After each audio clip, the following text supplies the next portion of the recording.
86 85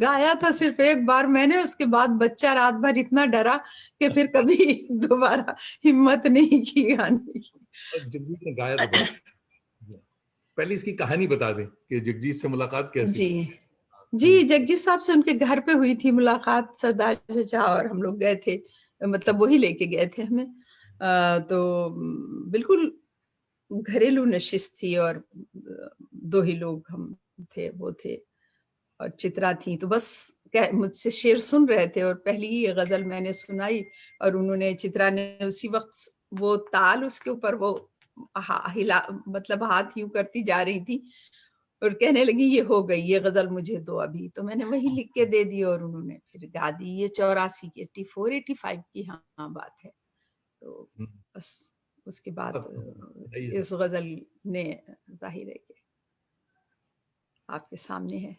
اپنی آگ, اپنی آگ کو زندہ رکھنا کتنا مشکل ہے, پتھر بیچ آئینہ رکھنا کتنا مشکل ہے. کتنا آسان ہے تصویر بنانا اوروں کی, کتنا آسان ہے تصویر بنانا اوروں کی, اور خود کو پس آئینہ رکھنا کتنا مشکل ہے.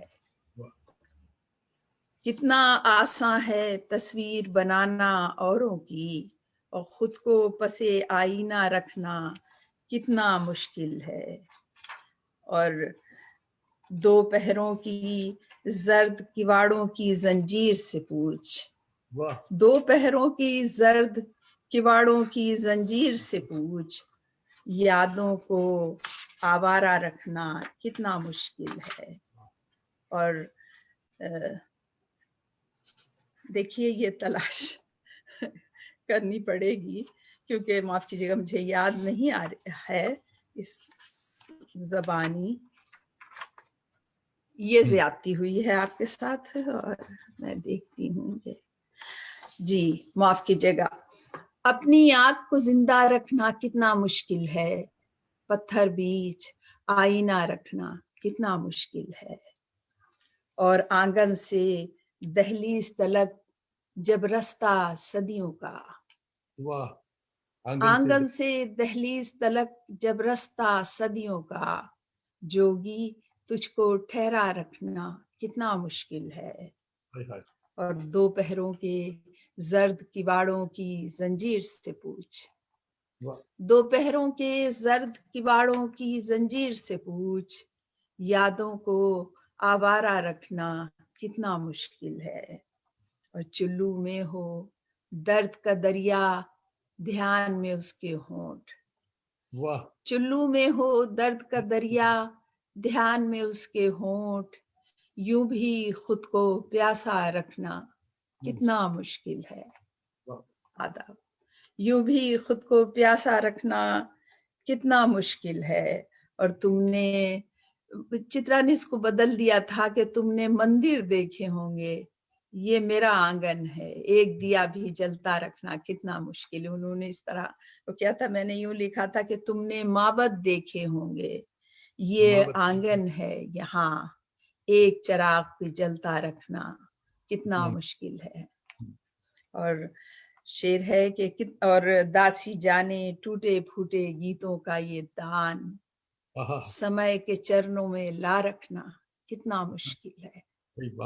کتنا آسان ہے تصویر بنانا اوروں کی, خود کو پسے آئینہ رکھنا کتنا مشکل ہے. واہ. آدھا. آپ دنیا بھر کے مشاعروں میں بلائی جاتی ہیں, بلکہ اس مشاعرے کی کامیابی کی ضمانت ہو جاتی, مگر کراچی کے علاوہ, کراچی آپ کا یعنی وہاں سینچری آپ بنا لیتی ہیں آرام سے, مگر کراچی کے علاوہ کون سا مشاعرہ ہے جو آپ کے لیے یادگار, کس جگہ؟ دیکھیے کراچی کے علاوہ جو میں پہلی بار آئی تھی 1988 میں, تب تک میں امریکہ نہیں آئی تھی, یعنی 90 میں ہم لوگ یہاں منتقل ہوئے ہیں, یا نقل مکانی کی ہے جسے کہنا چاہیے. 88 میں آئی تھی انڈیا سے, تو ٹورانٹو ہی میں, آپ کے شہر میں, آپ کے ملک میں, بہت شاندار مشاعرہ اور کانفرنس ہوئی تھی.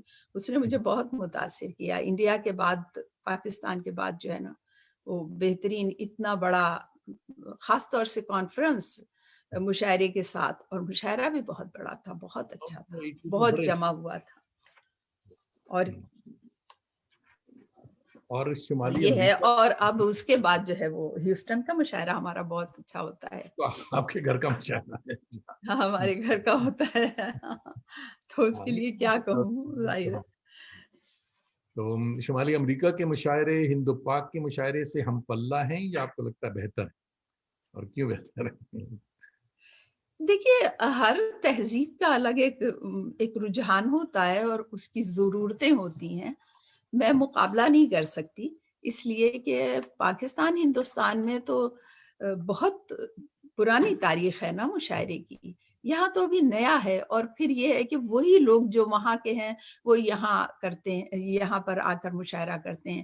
اور یہاں کسی آڈیٹوریم میں ہوتا ہے، یعنی مغرب میں جہاں بھی ہوتا ہے ایک آڈیٹوریم میں ہوتا ہے. ہمارے یہاں قناتیں لگ کے ہوتا ہے، بڑا مشاعرہ ہوتا ہے، تو اس کی بات اور ہے. ہاں، قناتوں کی تو جو خوبصورتی ہے وہ ہم نہیں لا سکتے نا. کنٹرول ٹمپریچر میں مشاعرہ بھی کنٹرولڈ ہوتا ہے. اور وہاں اوپن ایئر میں ہوتا ہے تو وہ تو ظاہر ہے وہ زیادہ آزادانہ. اب میں ایک بات اور کہتی ہوں مشاعرے کے حوالے سے، آج کے مشاعرے سے اور قدیم مشاعروں سے، اب سے 60 سال پہلے، 50 سال پہلے جو مشاعرے ہوتے تھے، یا اور بھی تھوڑا ذرا سا آگے آ جائیں، یعنی ہمارے دور تک جب ہم نے دیکھا ہے، بہت اچھے، جس میں جوش صاحب پڑھا کرتے تھے، فیض صاحب آتے تھے، وہ مشاعرے کمال کے مشاعرے ہوتے تھے. اور اس وقت وہ سارے ایلیٹ اور وہ سارے لوگ جو ان کی بڑی تربیت تھی ایک عرصے کی، وہ اس میں موجود ہوتے تھے. اس لیے مشاعرہ ایک، اس میں ایک وقار تھا. اور ہم بھی اصطلاحیں استعمال کرتے ہیں بغیر سوچے ہوئے، میں بھی کر لیتی ہوں، کہ جسے وقار کہتے ہیں ہم، وہ اس وقت کی تہذیب تھی. آج کی تہذیب آج کے تقاضے ہیں، اور یہ بدلتے ہوئے ہوتے ہیں زمانے کے ساتھ. تہذیب اور تقاضے اور ضروریات کے ساتھ بدلتے رہتے ہیں.